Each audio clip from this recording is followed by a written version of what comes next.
자, 이제 오늘 같이 공부해 볼 주제인 아카시아 꿀 다수학 위한 삼상 운용 방법, 요거 한번 이제 시작을 해보도록 하겠습니다. 요 방법 같은 경우에는 저희도 지금까지 이렇게는 안 했어요. 이렇게는 안 하고 다른 방식으로 했었고, 어, 이제 요 방법 같은 경우에는 제가 이따가 또 말씀드리긴 하겠지만 서양에서 쓰는 방법이거든요. 서양 사람들은 꿀 뜨는 방식이 우리나라랑 전혀 다르고 그냥 여기 적혀 있는 방법이랑 똑같다고 보시면 돼요. 그런데 저희도 이 방법을 안 했기 때문에 그냥 뭐 여러분들이랑 같이 공부한다는 생각으로 제가 굳이 가르친다기보다는 제가 공부한 거를 여러분들이랑 같이 나눈다는 느낌으로 오늘 좀 진행해 보려고 합니다. 그래서 같이 한번 좋은 방법이 있으니까 보면 좋을 것 같습니다. 그래가지고 그 논문 내용을 제가 좀 정리를 해놨거든요. 이렇게 글로 타이핑을 다 쳐놨습니다. 아까 제가 글이 많다 그랬죠? 많습니다. 글이 좀. 그래서 타이핑을 쳐놨고 요거 그대로 이제 같이 볼 겁니다. 그래서 처음에 말씀드릴 거는 꿀 들어오는 거에 관련한 그냥 뭐랄까 알아두면 좋은 지식을 제가 좀 적어놨어요. 고정 장소에서 봉분당 72kg 이상의 꿀을 수확하기 위해서는 아카시나무 성목이 30주 이상 필요하다라고 하시더라고요. 그리고 화밀 분비 시간, 이 꿀을 뜰 때 화밀 분비 시간 동안 외역봉을 놀리지 않는 것이 가장 중요하다고 얘기하고 있습니다. 이 논문에서는. 보면은 그래서 화밀 분비 시간이 언제냐 보면은 오전 11시까지, 동틀 때부터 오전 11시까지가 전체의 65%, 전체의 65%가 들어온다고 하고, 정오부터 18시, 6시까지 30%가 들어온다고 합니다. 그래서 총 95%가 이제 해 떠 있을 때 들어온다라고 하시면 되겠습니다. 예, 유아독조님 안녕하세요. 반갑습니다. 근데 저번에 이제 제가 말씀드렸죠. 저번에 봤던 자료에서는 낮에, 오전에 전체 밀, 전체 유밀의 한 85%가 오전에 들어온다고 해요. 근데 여기서는 이제 오전 11시까지 65%, 정오부터 8시, 6시까지 30%라고 얘기하니까 조금의 수치 차이는 있는 것 같습니다. 조금의 수치 차이는 있는 것 같은데, 일단은 그냥 오전에 한 80%가 들어온다라고 여러분들 알고 계시면 될 것 같아요. 이 수치가 저번에 보여드린 자료는 이제 국립수목원에서 한 거였는데, 그 지역과 또 지역에 있는 나무의 또 연령에 따라서도 이런 게 조금 달라질 수도 있기 때문에 요 정도의 오차는 그냥 감안하고 봐야 될 것 같고 우리는 대충 이제 오전에 그냥 80%가 들어온다. 오전에 80%가 들어온다라고 알고 있으면 간단할 것 같습니다. 그래 수분이 많은 연밀, 수분이 많은 거를 이제 연밀이라고 부르거든요. 아직은 꿀이라고 부를 수 없는 영어로는 넥타라고 부르는 걸 우리나라 말로는 연밀이라고 부릅니다. 요 연밀을 개상으로 퍼올리는 시간은 밤 12시경이다. 그 퍼올린 꿀이 다 숙성이 되면은 밀개를 진행하는 시간은 새벽 3시경, 이렇게 늦은 시간에 한다고 합니다. 요 사실을 알고 진행하시면 좋겠고, 그래서 우리가 아침에 꿀을 뜨는 게 상관없는 이유가 바로 요것 때문에 그렇습니다. 우리는 보통 그러니까 대부분 계상을 사용하시죠. 90%는 계상으로 하고, 단상이 좋은 경우에 또 단상에 꿀이 많이 들어가 있는 경우엔 단상에서도 꿀을 딸 거예요. 이제 단계상을 이용해서 채미를 할 시에는 벌을 바닥에 털고 소비를 빼게 됩니다. 무슨 소리냐면은 우리가 단계상으로 할 때는 이제 단상일 경우엔 당연히 벌통 바닥에 벌이 들어가고 계상으로 할 때도 계상에도 벌이 빠글빠글하게 내역봉 이런 애들이 빠글빠글하게 몰려 있으니까 걔네를 막 털죠. 털면은 격광판에 떨어지는 애들도 있고 격광판 그 사이를 통해서 단상으로 떨어지는 애들도 있습니다. 어쨌든 벌은 격광판이 됐든 단상이 됐든 바닥에 떨어진다는 소리예요. 소비를 빼면은 바닥으로 떨어진다는 소리입니다. 그렇게 떨어지면 그 벌들은 수밀 활동을 거의 하지 않게 된다고 합니다. 이제 외역봉인 경우에는 좀 나가서 수밀 활동을 해야 되는데 안 하고 벌통에 머물러 있다고 해요.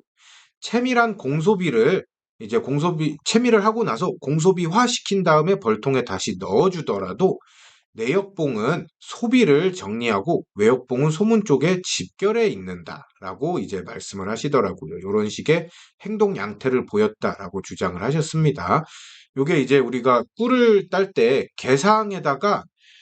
개상으로 딴다고 하면은 대부분 꿀이 이제 들어오면은 숙성이 안 됐어도 채밀기로 가져가서 웽 돌린 다음에 그거를 다시 벌통에다 갖다 놓잖아요. 그러면 그 시간 동안 우리가 꿀을 따고 채밀기 돌리고 벌통에 가지고 오는 그 시간 동안 개상은 비어 있게 됩니다. 개상이 비어 있게 돼서 얘네들이 갈 데가 없으니까 단상으로 몰리게 돼요.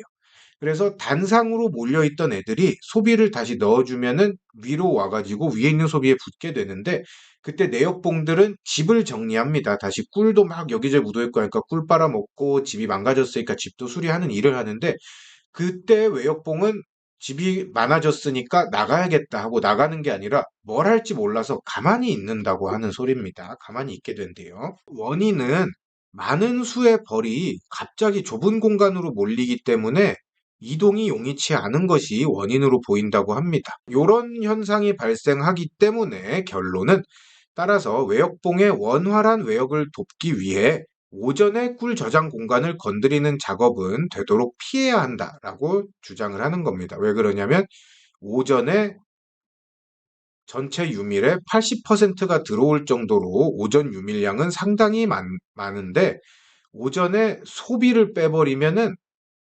외역봉들이 일을 어떻게 어디 가서 해야 되는지 감을 잃어버리고, 감을 잃어버린 외역봉들이 꿀을 따러 다시 한번 나가야 되는데 다시 한번 나가는 걸 못하게 된다. 그래서 오전에 소비를 빼서 채밀하고 다시 넣는 이런 류의 작업은 되도록 피해야 한다. 좀 절대적으로 안 해야 된다라고 보는 거죠. 그러면 도대체 어떻게 작업을 하는 게 좋냐가 이제 나오는 겁니다. 본격적인 유밀이 시작되고 5일째 되는 날, 5일째 되는 날에 개상을 드러내줍니다. 개상을 드러내주고 공소비를 채운 개상을 그 원래 개상 자리에 넣어주고, 원래 개상은 그 위에다 다시 쌓아줍니다. 뭐냐면은 뭐 그냥 간단하게 아시겠죠? 이해가 되시겠죠? 있으면은 계상 소비를 이렇게 드러낸 다음에 원래 계상 있던 자리에다가는 공소비 계상을 딱 넣어줍니다. 그리고 꿀이 차 있는 계상은 삼상으로 쌓아줘라. 이 소리입니다. 이 작업은 아침이나 대낮 시간 언제든지 그냥 언제든지 해도 된다라고 얘기하고 있어요. 왜 그러냐면은 아까 제가 처음에 말씀드렸죠. 벌들이 연밀, 아직 숙성이 안 된 꿀을 위로 퍼올리는 작업은 새벽에 하기 때문에 이때는 요런 작업을 해도 상관이 없다라고 말하고 있는 겁니다. 요런 제반 지식이 필요하기 때문에 제가 일부러 아까 요런 거를 다 말씀드린 거예요. 뭐, 계상으로 꿀을 올리는 시간이 언제다, 밀게 하는 시간 언제다, 뭐, 이렇게, 꿀이 가장 많이 분비되는 시간은 언제다, 요런 거를 미리 좀 말씀드렸습니다. 그래. 5일 동안 유밀이 시작되고 5일째 되는 날 하라는 이유가 뭐냐면은 5일간 숙성시켜야지 질 좋은 꿀이 확보된다고 합니다. 요건 실제로 꿀은 일주일 정도 숙성시켜야지 뭐 밀개가 된다. 요런 말은 많이 퍼져 있죠. 다들 그렇게 알고 계시죠. 그렇기 때문에 최소 5일 동안 이제 숙성시켜야지 수분이 많이 날아가고 또 벌의 이 장에 담긴 효소가 많이 함유된 그런 꿀이 나올 수가 있다. 더 이상 넥타 상태의 원물이 아니라 진짜 꿀이라고 부를 수 있는 거는 5일 정도 있어야 된다라고 말을 할 수가 있다는 뜻입니다. 그래서 오일이라는 거는 그런 이제 벌들이 꿀로 전화시키는 작업 때문에 나온 기간이고요. 요 5일 정도를 꼭 지켜주시는 게 좋다고 합니다. 그리고 고정양봉이라면은 일주일 이상 숙성시키는 거를 이분은 추천하시더라고요. 그래서 5일을 이동양봉하는 사람도 5일 숙성시켜줘라 라고 얘기를 하고 있고, 고정양봉이라면은 일주일 숙성시켜줘라 라고 얘기를 하고 있는 겁니다. 그리고 5일이 안 되더라도, 만약에 5일이 안 됐어요. 안 되더라도 꿀이 소비면까지 차 올라오면 반드시 삼상으로 올려줘라라고 얘기를 하고 있습니다. 소비가 있으면은, 자, 소비 옆면, 옆에서 본 모습을 그냥 그린 거예요. 요거는 소비가 있으면은, 요게 나무 틀이잖아요. 요게 나무 틀인데, 소비는 그 집은 반드시 소비 높이까지만 짓게 돼 있습니다. 요게 그 구조적으로 일부러 그렇게 소비를 짜놓은 거기 때문에 요 소비 높이까지만 짓게 돼 있습니다. 근데 꿀이 요렇게 소비 면까지 꿀이 어느 정도 이렇게 막 싹 이렇게 차오르면은 그때는 오일이 안 되더라도 올려줘라 이 소리입니다. 왜 그러냐면은 꿀이 그만큼 많이 들어온다는 소리니까. 그런 상황은 꿀이 많이 들어온다는 소리니까 꿀을 많이 받기 위해서 오일이 안 되더라도 올려줘라 라는 게 되겠습니다. 그래서 뭐 때에 따라서 꿀이 너무 많이 들어와 가지고 꿀이 그렇게 빨리빨리 차면은 그런 소비들은 이제 빨리빨리 올려주시면 될 것 같아요. 삼상으로 올렸으면은 그렇게 하고 삼상으로 쌓고 나서 외역봉이 나가고 내역봉이 남으면 당일 채밀, 이길 채밀 모두 큰 영향을 미치지 않는다라는 게 요 사람이 주장하시는 거의 마지막이 되겠습니다.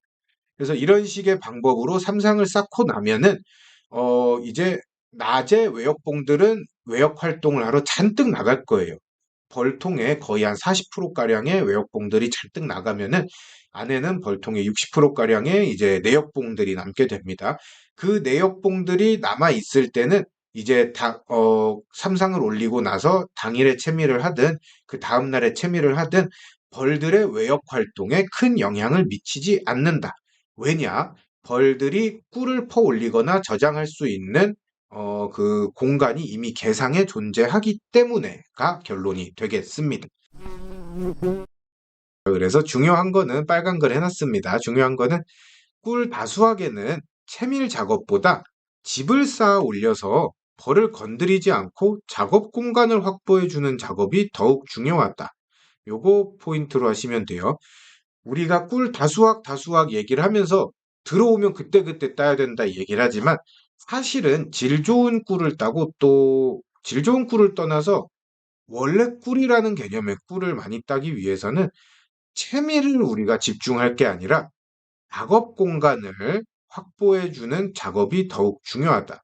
이 개상을 쌓는 작업에 초점을 맞춰야 된다라는 게 이분이 얘기하시는 결론입니다.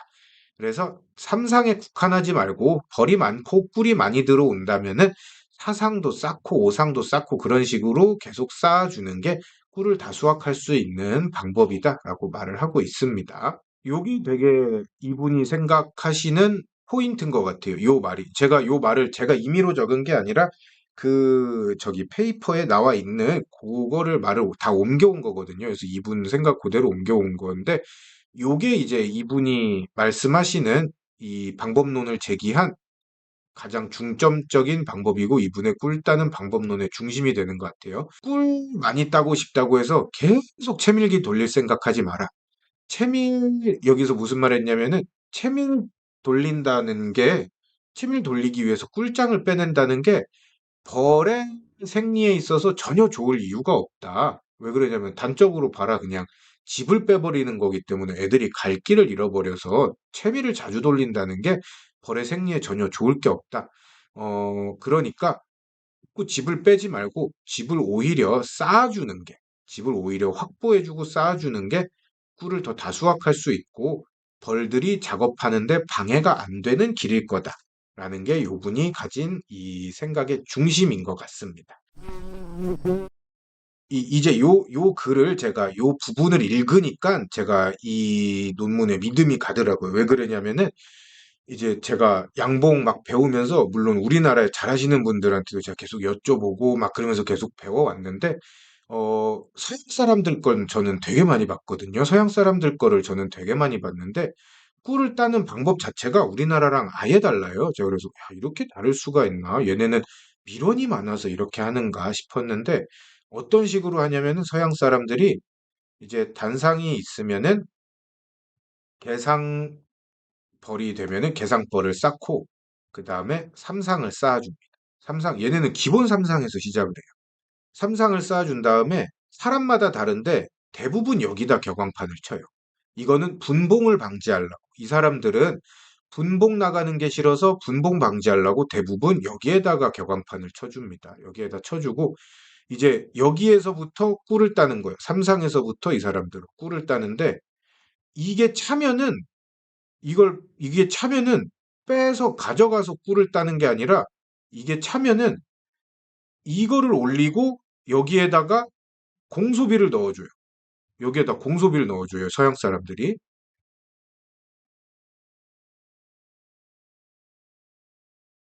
그러면 여기에는 꿀장이 있죠. 얘네는 근데 밀원이 봄부터 여름까지 쭉 들어오기 때문에 이걸 계속 반복해줘요. 그래서 이 공소비가 차면은 요거를 또 올려줘요. 또 올려줘서 여기에 꿀장이 있고 여긴 또 공소비를 넣어주고 이런 식으로 오상을 쌓아요. 대부분 이게 얘네는 벌통 요 꿀 따는 부분이 이렇게 우리나라처럼 깊은 게 아니라 우리나라 이 소비의 절반 사이즈거든요. 그걸 오상을 쌓아요. 오상을. 그런 식으로 해서 꿀을 따더라고요. 그 다음에 그 꿀을 다 따면은 물론 집에서 작업하는 사람도 있겠지만 동네에 우리나라에 농축장 있는 것처럼 이 꿀을 따는 공장이 있더라고요. 밀도질 해주는 기계가 있어요, 얘네는. 그래가지고 밀도질하는 기계에 가져가서 이걸 넣고 기계가 밀도질 샥 하면은 그거 이제 싹 꺼내서 그걸로 채밀기 돌리고 그런 식으로 자동화 작업을 하는데 이거를 꿀이 들어올 때마다 공장에 가져갈 수가 없을 거 아니에요. 이제 어떻게 하나 봤더니 이런 식으로 오상을 쌓아놓고 유밀기가 거의 끝나갈 때쯤에 돼가지고 이제 딱 꿀을 가장 많이 딸 수 있는 시기에 돼가지고 이걸 한 번에 공장으로 가져가더라고요. 그래서 밀개를 다 벗겨내고 공장에서 다 그렇게 한 번에 작업을 하는 걸 제가 봤습니다. 그래서 이게 어떻게 가능하지 싶었는데 우리나라랑 너무 다르다 싶었는데 요 말씀드린 방법 자체가 지금 이분이 말씀하시는 방법이랑 똑같아요. 그래서 제가 이게 남들이 쓰고 있는 방법이니까 요거 믿을만 하겠다라고 해서 요걸 믿는 이유가 좀 됐습니다. 그래서 도전한다고 해서 실패할 방법이 아니라 다시 또 강조드리지만 이미 밀원이 풍부한 나라에서는 이 방법으로 해가지고 질 좋은 꿀을 많이 확보하고 있습니다. 그래서 제가 서양 얘기를 계속 하니까 좀 뭐 안 좋게 들리실 수도 있는데 제가 옛날에 유튜브에 제 꿀 따는 영상을 어떤 유튜버가 찍어갔어요. 근데 그게 잘 돼가지고 조회수가 1000만이 나왔거든요. 조회수가 2000만인가? 1000만인가 나왔는데 외국 사람들이 많이 봐서 1000만 정도가 나왔단 말이에요. 근데 그때 외국 사람들이 댓글을 뭐라고 달았냐면, 야, 저걸 딴다고? 저거 생꿀이잖아.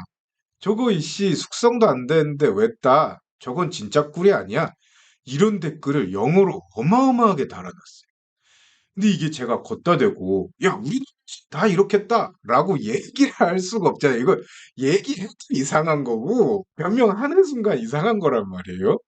그냥 뭐, 우리나라 이런 특이한, 이런 안 좋은 밀원 상황을 그 사람들한테 구구절절히 설명을 해줘야 되는데, 그럴 수도 없으니까 그냥, 아유, 그냥 그 댓글 그렇게 다는 거 보고만 있었는데, 실제로 우리나라에서 따는 대로 그냥 그 영상을 올려놨더니 서양 사람들이 그거 보고 이건 꿀이 아니다. 이건 꿀이 아니다. 이 댓글을 어마어마하게 달아놨습니다. 그래서 제가 무조건 서양이 좋다 이 말씀을 드리려는 게 아니라 밀원이 좋은 나라에서는 그런 식으로 이미 제가 오늘 말씀드린 이런 방법론을 가지고 적용을 하고 있고 그런 방법론을 통해서 질 좋은 꿀을 따는 게 보편화돼 있기 때문에 요 방법론이 틀린 게 아니고 여러분도 해보시면은 적어도 나쁜 결과는 가져오지 않을 거다라는 거를 말씀드리기 위해서 지금 이 말씀을 드린 겁니다.